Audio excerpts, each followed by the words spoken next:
Today we're in Prospect, one of my many hillside communities that have been completely destroyed by Hurricane Melissa. I think sometimes people don't gather the scope of the damage done in Southwest St. Elizabeth. We have over 40 communities that have been directly impacted, and most of them, close to 100% of the houses have been damaged or destroyed. Prospect is one of those areas, and as such, as we continue the recovery efforts, we understand that it's a long road to go. Over 30,000 residents here in Southwest St. Elizabeth alone have suffered at the hands of Hurricane Melissa. So we are so happy for the support that we're getting, and we continue to need your support.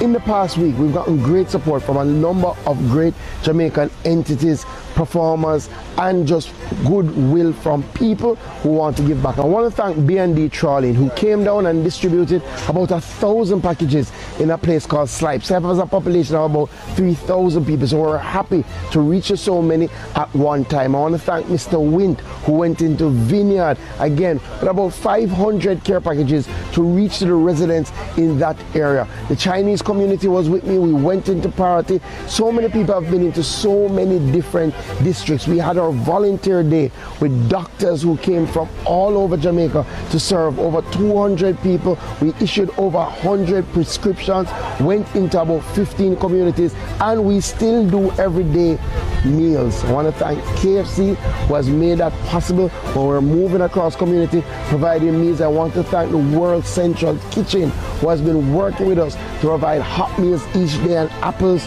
We have a long road to go. There are still people and communities that we need to reach, especially those off the mains in these hills like Forest Mountain, like Hodges Land, like parts of Middle Quarters, Dingent, Lancewood. There is still so much more ground to cover, but we're going to get there, and we're going to get there together. Remember, you can still donate at the summit every day so that we can continue to serve the interests of the people of Jamaica.